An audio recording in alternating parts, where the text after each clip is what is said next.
Hello and welcome back. Welcome प्यारे बच्चों। पिछले एपिसोड में मैंने आपको पढ़ा दिया था एमएस एक्सेल, और एमएस एक्सेल का स्टार्ट कैसे करना है ये भी मैंने आपको पढ़ा दिया। एमएस एक्सेल के शॉर्टकट्स क्या हैं, फाइल एक्सटेंशन क्या है, ये भी मैंने आपको पढ़ा दिया। अगर आप नोट्स अच्छे से बना रहे हैं तो आप अपने नोट्स में देखिए, ये सब वहाँ पे लिखा हुआ है। अगर कोई बच्चा ऐसा है जो नोट्स नहीं बना रहा तो आप हमारी वेबसाइट में विजिट करो। वेबसाइट में यूट्यूब पीडीएफ का एक फोल्डर बना है, आप वहाँ से वो ले सकते हैं।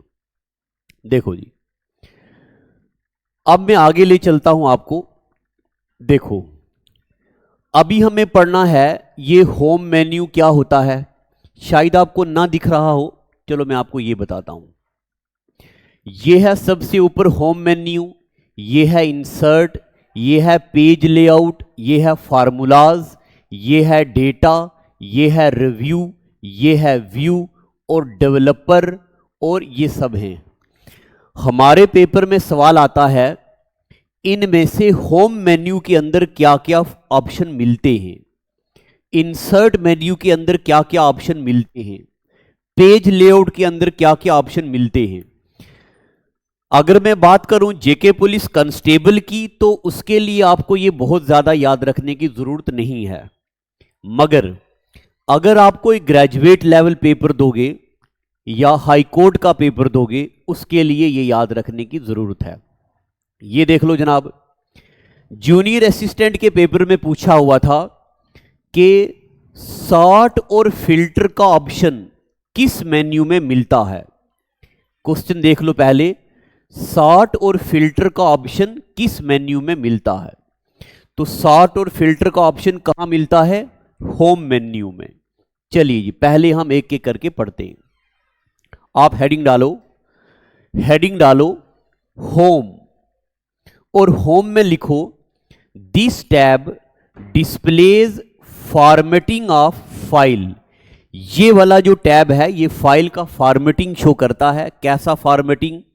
Number 1 font size, number 2 font colour, number 3 format painter, number 4 auto some, 5 find, select, merge and centre, और सॉर्ट एंड फिल्टर। देखो जी, पेपर में ये पूछा हुआ था कि सॉर्ट और फिल्टर का ऑप्शन कहां मिलता है। तो सॉर्ट और फिल्टर का ऑप्शन कहां मिलता है? एमएस एक्सेल के होम मेन्यू पे। सॉर्टिंग का मतलब होता है चीजों को अलग अलग करना। फिल्टर का मतलब होता है हमें क्या चाहिए वो दिखाना, और क्या नहीं चाहिए उसको ब्लर कर देना। ये फीचर कहां होते हैं? होम के अंदर। होम के बाद लिखो, अच्छा मुझे उम्मीद है कि आपको ये पता होगा, अगर नहीं पता तो आप कमेंट लिखिएगा, मैं वहां रिप्लाई करूंगा। ऑटो सम का मतलब होता है जितने भी कॉलम के ऊपर डेटा है उस सबको ऐड कर देना। फॉन्ट साइज मैंने आपको बताया हुआ है एमएस वर्ड में, ये यहां पे है 11, और एक बार मैं आपको एक्सेल ओपन करके ही बता देता हूं। देखो ये है एक्सेल का लेआउट। अगर आपके पास कंप्यूटर है तो ऐसा आपके पास एमएस एक्सेल ओपन होता होगा। देखो यहां पे बाय डिफॉल्ट क्या लिखा हुआ है? 11। तो फॉन्ट साइज कितना होता है एक्सेल में? 11। जब हम इस डब्बे को क्लिक करेंगे तो ये देखो, सबसे ऊपर क्या है? 8, और सबसे नीचे क्या है? 72। ये मैंने आपको डिट्टो ऐसे ही एमएस वर्ड में पढ़ाया हुआ है। तो फॉन्ट साइज, फॉन्ट कलर, ये सब मैंने आपको बता दिया। फॉर्मेट पेंटर, ये सब हो गया ना। होम के बाद दूसरे नंबर पे है इंसर्ट मेन्यू। इंसर्ट में क्या क्या आता? अच्छा देखो जी, ये क्वेश्चन भी मैंने आपको बता दिया। सॉर्ट एंड फिल्टर का ऑप्शन कहां होता है? तो होम मेन्यू में होता है। ठीक है। उसके बाद दूसरे नंबर पे आपको दिख रहा होगा इंसर्ट। इंसर्ट मेन्यू में क्या होता है? दिस टैब प्रोवाइड्स क्या? Pivot table, picture, shape, smart art, clip art, और हेडर एंड फुटर। पता नहीं क्यों मुझे ऐसा लग रहा है कि मैंने आपको ये पढ़ाया हुआ है, तो एक बार आप जरा चेक कर लो, पढ़ाया तो नहीं मैंने आपको ये। चलिए नहीं पढ़ाया, मुझे याद आ गया। तो ये वाले ऑप्शन किस में आते हैं? इंसर्ट में। अब देखो, अभी मैं आपको ये नहीं समझा रहा हूं पाइवोट टेबल क्या होता है, क्योंकि ये अभी आगे लिखा हुआ आएगा। पिक्चर का मतलब ये होता है कि जब हम MS एक्सेल में पिक्चर ऐड करना चाहें, तो ये देखो जी आपके सामने एक ऑप्शन है पिक्चर का। जब हम इसमें शेप ऐड करना चाहें, स्क्वायर, रेक्टेंगल, सर्कल, तो यहां से ऐड होती हैं। स्मार्ट आर्ट, देखो यहां लिखा होगा स्मार्ट आर्ट, क्लिप आर्ट यहां पे कहीं लिखा होगा, word art, header and footer, यहां देखो ये लिखा है हेडर एंड फुटर। और MS वर्ड में मैं आपको समझा चुका हूं हेडर क्या होता है, फुटर क्या होता है। अगर आपने पिछले लेक्चर पढ़े हैं तो बड़ी अच्छी बात है, अगर नहीं पढ़े तो वो पढ़िए। और हमारा, मैं आपको बताया है, हमारा एक कॉम्बो बैच चल रहा है। ये कॉम्बो बैच है पूरा हमारी ऐप में रिकॉर्ड किया हुआ, यानी कि ये अभी पूरा रिकॉर्ड नहीं हुआ, अभी हम धीरे धीरे इसमें रिकॉर्ड कर रहे हैं। जितने भी आइंदा आने वाले एग्जाम हैं ग्रेजुएट लेवल के लिए, उनमें 0 से अपर लेवल तक लेक्चर, PDFs, MCQs सारे वहां पे मैंने कंटेंट अच्छा सा डाल रखा है। अगर आप घर बैठ के अपनी जिंदगी बदलना चाहते हैं, सिलेक्शन लेना चाहते हैं, तो ऐप डाउनलोड करो, वहां पे ये कॉम्बो वाला बैच है वो ले लो। इसके बाद मेरे प्यारे बच्चों, इंसर्ट के बाद आगे क्या आएगा? Page layout. पेज लेआउट में क्या क्या फीचर आते हैं? सबसे पहले तो पेज का, देखो यहां पे लिखा कलर, पेज का कलर, पेज की मार्जिन, मार्जिन का मतलब होता है कि कितने साइडों पे कितनी जगह छोड़ी होनी चाहिए। फिर आ गया जी ओरिएंटेशन, ओरिएंटेशन का मतलब होता है कि पेज ऐसे खड़ा होना चाहिए या ऐसा होना चाहिए। फिर उसके बाद ग्रिड लाइंस, ग्रिड लाइंस यहां कहीं लिखा होगा, ग्रिड लाइंस का मतलब होता है, कहां ये, अच्छा, ग्रिड लाइंस का मतलब होता है कि ऐसे लाइनें बनाई जाती हैं इसमें। तो पेज लेआउट में ये फीचर आते हैं। पेपर में कैसा क्वेश्चन आ सकेगा? बताओ जी, मार्जिन और ओरिएंटेशन फीचर किस टैब में होता है? तो किस टैब में होता है? पेज लेआउट में। इसके बाद सबसे आगे एक्सेल का फार्मूला। फार्मूले में आपने याद रखना है, this tab displays various formula. अगर हमें कोई फाइनेंशियल फार्मूला लगाना हो, डेट और टाइम लगाना हो, तो फार्मूले कहां होते हैं? एक्सेल के फार्मूला विंडो में। एक बार JKSSB ने पूछा, जब भी एक्सेल में हम कोई फार्मूला लिखते हैं तो वो कैसे लिखते हैं? फार्मूला लिखने का तरीका है, सबसे पहले इक्वल टू साइन लगाना, इक्वल टू के बाद ब्रैकेट के अंदर लिखना सम, यहां लिखना A, यहां B और ब्रैकेट के बाहर C। बस आपको यह याद रखना है, every Excel formula begins by equal to sign. हर एक्सेल के फार्मूले में शुरू में क्या होता है? इक्वल टू साइन, ये याद रखना है। उसके बाद फार्मूला के आगे डेटा जरूरी नहीं है, रिव्यू देख लो। आगे देखो रिव्यू, रिव्यू टैब में क्या क्या होता है? स्पेलिंग सबसे जरूरी। बताओ जी, स्पेलिंग चेक करने वाला ऑप्शन MS एक्सेल के किस मेन्यू में होता है? तो किस मेन्यू में होता? रिव्यू में। थेशर्स, थेशर का मतलब होता है ऐसी चीज, मतलब जैसे डिक्शनरी होता है मीनिंग, लफ्जों के मीनिंग, थेशर्स का मतलब होता है वर्ड्स का ओरिजिन, उसका एंटोनिम, उसका सिनोनिम। मैं आपको MS वर्ड में पढ़ा चुका हूं, ये सब इसमें होता है। ट्रांसलेट, कमेंट, सारे फीचर कहां होते? रिव्यू में। ज्यादा जरूरी आपको याद रखना है, बताओ स्पेलिंग और थेशर्स का ऑप्शन कहां आता है? रिव्यू टैब में आता है। आगे व्यू में क्या होता है? This tab displays various view. जैसे आपको शायद ये दिख नहीं रहा होगा, वीडियो की क्वालिटी को बढ़ा देना। Normal view, page break, page layout, custom, ruler, heading, freeze panel, formula bar. अगर आप तो JKP कांस्टेबल की तैयारी कर रहे हैं तो सिर्फ ये बात याद रखना कि बताओ फार्मूला बार एक्सेल के किस फीचर में आता है? तो फार्मूला बार याद रखना फार्मूलाज वाले टैब में नहीं आता, ये व्यू वाले टैब में आता है। बस अगर JKP कांस्टेबल की तैयारी कर रहे हैं, कांस्टेबल के अलावा कोई पेपर है तो पूरा याद रखने की जरूरत है। ठीक है, आगे चलते हैं। आगे मेरे प्यारे बच्चों, ये कुछ एक फैक्ट आपने याद रखने हैं। एमएस एक्सेल में बाय डिफॉल्ट फॉन्ट साइज होता है 11, जो मैंने आपको वर्ड में भी पढ़ाया था। फॉन्ट की रेंज होती है 8 से 72, यही मैंने आपको एमएस वर्ड में भी पढ़ाया था। मिनिमम साइज होता है 1, डिट्टो, यही मैंने आपको वहां भी पढ़ाया था। मगर वहां मैक्सिमम साइज पढ़ाया था 1638, यहां पे मैक्सिमम साइज है 409। लेटर का साइज होता है मैक्सिमम 409। फॉन्ट की थीम होती है कैलिबरी। फॉन्ट स्टाइल होता है रेगुलर। जूम साइज मिनिमम होता 10%, वहां मैंने आपको पढ़ाया था एमएस वर्ड में। मैक्सिमम साइज होता 500%, यहां पे मैक्सिमम साइज होता 400%। और बाय डिफॉल्ट होता है 100%। ठीक है, ये भी एक बार मैं आपको बता देता हूं। ये है हमारे सामने एक्सेल, और आपने पूरा ध्यान यहां पे करना है। मैं कैमरे को इधर मोड़ता हूं, देखो यहां देखो, पूरा ध्यान आपने यहां पे करना है। ये देखो जनाब, ये यहां पे दिख रहा होगा,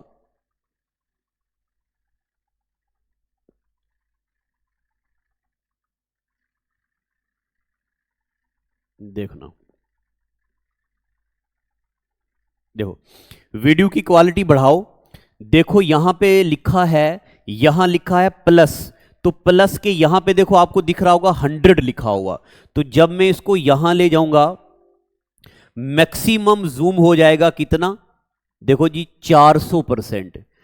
और बाय डिफॉल्ट कितना होगा 100%। कम से कम कितना होगा, कम से कम होगा 10%।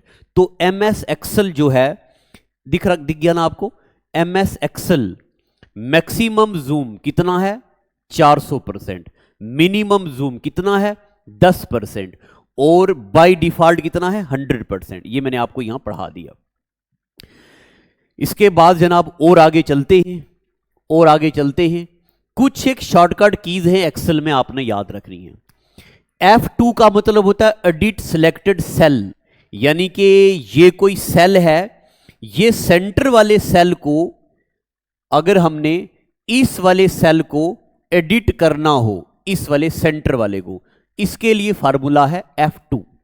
F2 से क्या होता है, जिस सेल को हम सिलेक्ट करें उसको एडिट कर सकते हैं, मतलब कि नाम चेंज कर सकते हैं।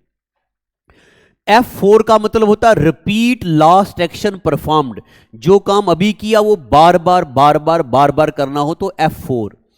F5 का मतलब होता गो टू स्पेसिफिक सेल, मान लो हमने 1000 नंबर वाले सेल में जाना है तो F5 से जाएंगे। F7 सबसे जरूरी याद रखना, स्पेलिंग चेक, जब भी हमने कोई स्पेलिंग चेक करना हो तो एक्सेल में क्या शॉर्टकट है F7। और F11 से क्या होता है क्रिएट चार्ट। चार्ट यानी कि अगर आप मैथ्स जानते हैं तो आपने देखा होगा, बार चार्ट होता है, पाई चार्ट होता है, मैप्स बनते हैं, तो वो सब किससे बनते हैं जी, क्रिएट चार्ट F11 से। ये पढ़ा दी मैंने आपको शॉर्टकट कीज, मगर बेसिक वाली। थोड़ी सी एडवांस चलते हैं। देखो अब मैं थोड़ा जल्दी करूंगा क्योंकि आपने बस ये लिखना है, पूरा ध्यान यहां दो। कंट्रोल शिफ्ट और सेमीकॉलन से एक्सेल में टाइम ऐड होता है, और कंट्रोल और सेमीकॉलन में एक्सेल में डेट ऐड होती है।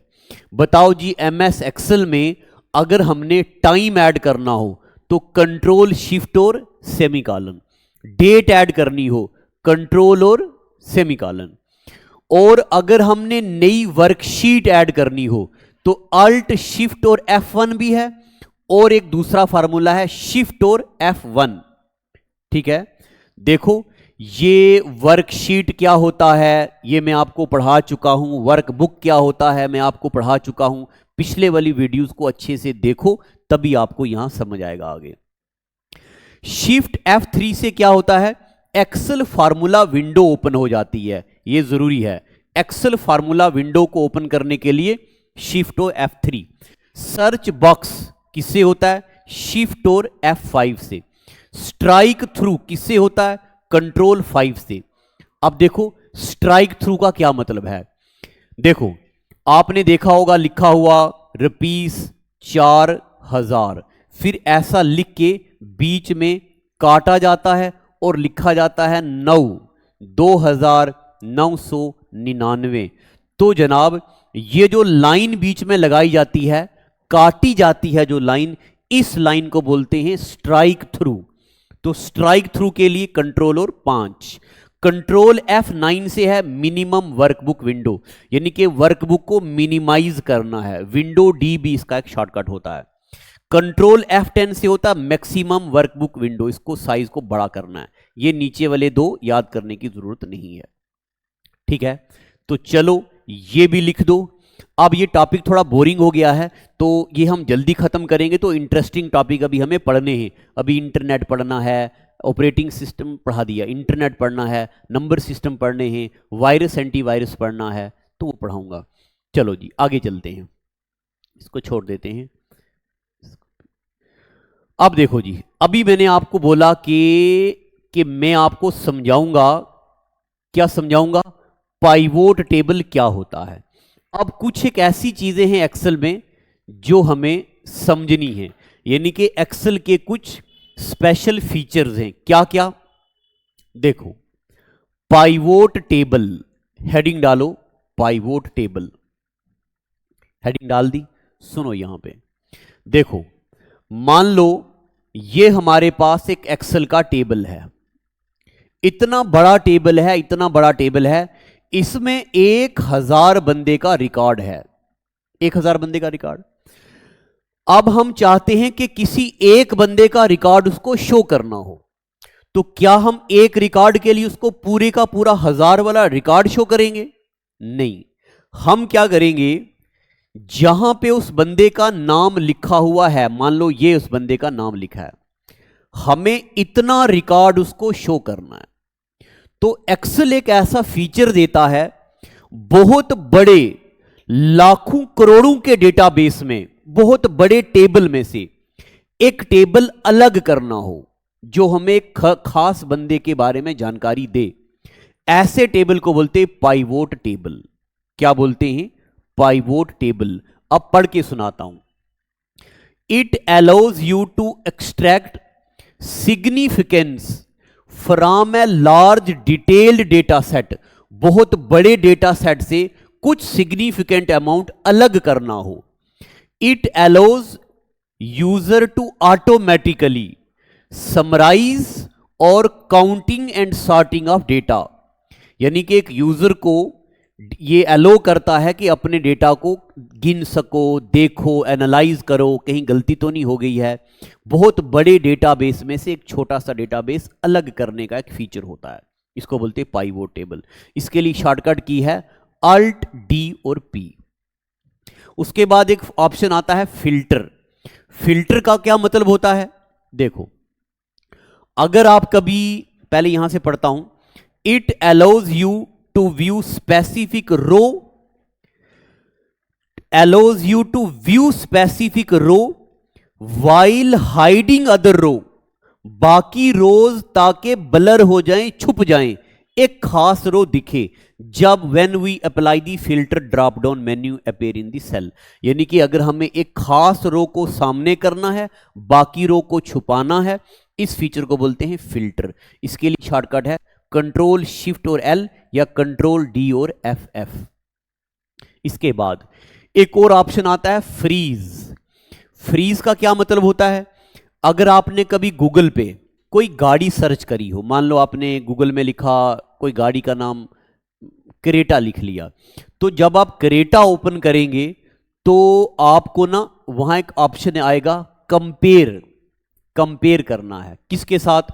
टाटा नेक्सॉन के साथ कंपेयर कर लिया, तो यहां हेडिंग लिखी आती है इंजन कैसा है, फिर यहां लिखा आता है सीटर कितना होगा, फिर यहां लिखा आता टॉर्क कितना होगा, तो ऐसे ऊपर लिखा आता।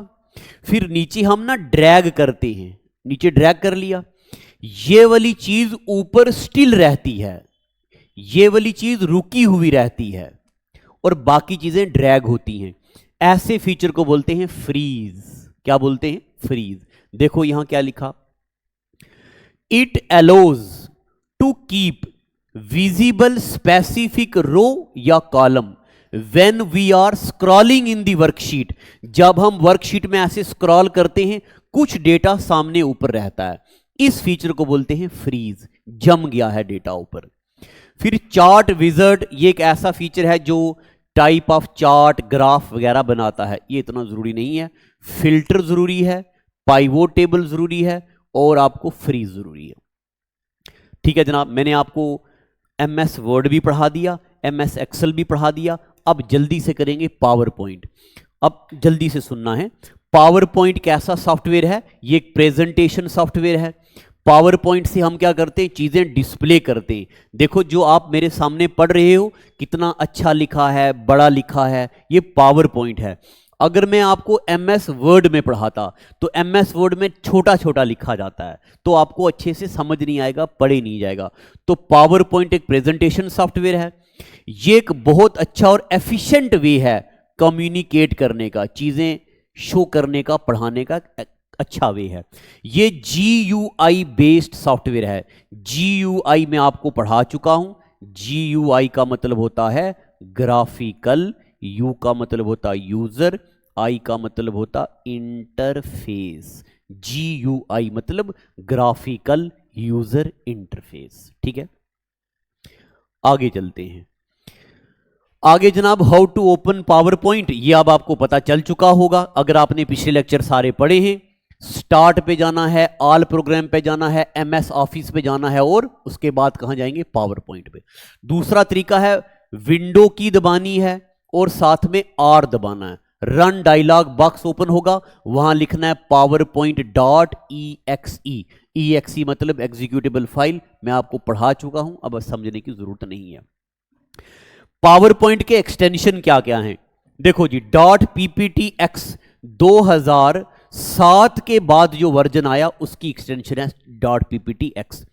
PPTM का मतलब होता है माइक्रो इनेबल्ड। माइक्रो क्या होता है मैं आपको पढ़ा चुका हूं। PPTX का मतलब होता है टेम्पलेट्स। टेम्पलेट क्या होता है ये भी आपको पढ़ा चुका हूं। प्री रिटन मैसेजेस पढ़ा चुका हूं। PPT ये जब पावर पॉइंट 2003 में आया था तब उसकी ये वाली शॉर्टकट थी। ठीक है, ये लिखो, ये बड़े जरूरी हैं सारे। चलिए आगे चलते हैं। पावर पॉइंट के लिए कुछ शॉर्टकट कीज हैं जो बड़ी सख्त जरूरी हैं। नंबर 1 कंट्रोल D से होता डुप्लीकेट स्लाइड। पावर पॉइंट में जब भी कोई शॉर्टकट पूछी जाएगी यहां से पूछा जाएगा। कंट्रोल D का मतलब डुप्लीकेट स्लाइड। कंट्रोल M से न्यू ब्लैंक स्लाइड, ढेर सारी ब्लैंक स्लाइडें आ जाती हैं। कंट्रोल N से new blank presentation. MS word में पढ़ा था, कंट्रोल N से क्या होता है? न्यू डॉक्यूमेंट ओपन हो जाता है। कंट्रोल O से होता ओपन एग्जिस्टिंग। यहां कंट्रोल T से open font size. Control W से क्लोज प्रेजेंटेशन। मैंने आपको एक MCQ भी पढ़ाया था, MS वर्ड में क्लोज किससे होता है? कंट्रोल W से। यहां भी किससे क्लोज होगा? कंट्रोल W से। इसका एक और शॉर्टकट मैंने आपको पढ़ाया था, Alt+F4 याद करना है। फिर उसके बाद इसको छोड़ दो, Alt, अच्छा आ गया। Alt F4 का मतलब होता है क्लोज प्रेजेंटेशन, पहले लिखा होता मुझे दिखा नहीं। कंट्रोल FC का, इसको छोड़ दो, जरूरी नहीं है। उसके बाद F5 बहुत जरूरी है। F5 का मतलब होता है स्लाइड शो। स्लाइड शो मतलब पूरी स्क्रीन पे एक स्लाइड दिखती है, तो F5 से क्या होता है? Slide show. एस्केप से क्या होता है? Slide show and. S से क्या होता है? स्टॉप और रीस्टार्ट स्लाइड शो। अब मैं इसका मतलब बताता हूं आपको। देखो ये हमारे पास कीबोर्ड है, मान लो यहां हमने F5 दबाया, स्लाइड शो हो गया। अब मैं चाहता हूं स्लाइड शो खुद चलता जाएगा ना आगे। अब मैं चलता हूं कि स्लाइड शो रुक जाए, तो मैं यहां से क्या दबाऊंगा?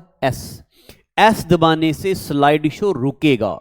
ध्यान से सुनना, रुकेगा, खत्म नहीं होगा। S दबाने से स्लाइड शो रुकेगा, खत्म नहीं होगा।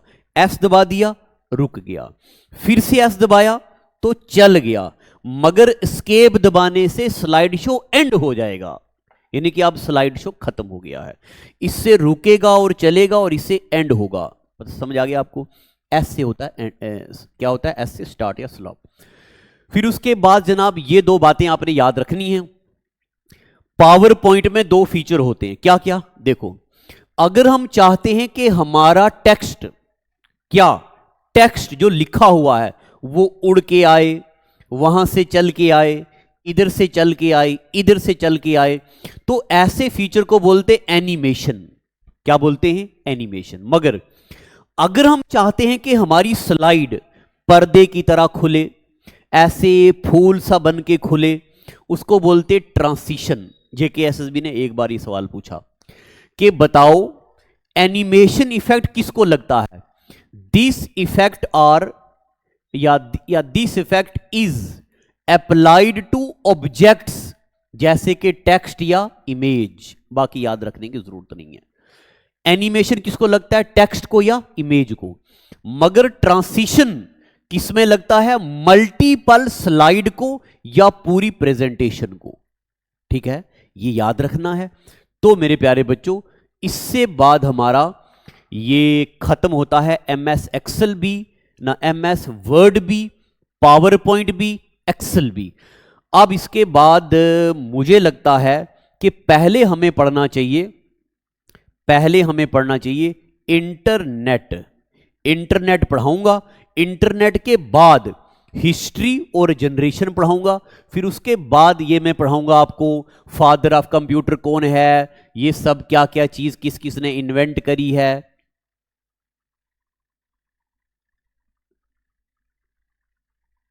ठीक है, फिर उसके बाद हम ये पढ़ेंगे हार्ड डिस्क किसने इन्वेंट की, यानी कि इन्वेंशन और डिस्कवरीज पढ़ेंगे किसमें? कंप्यूटर में।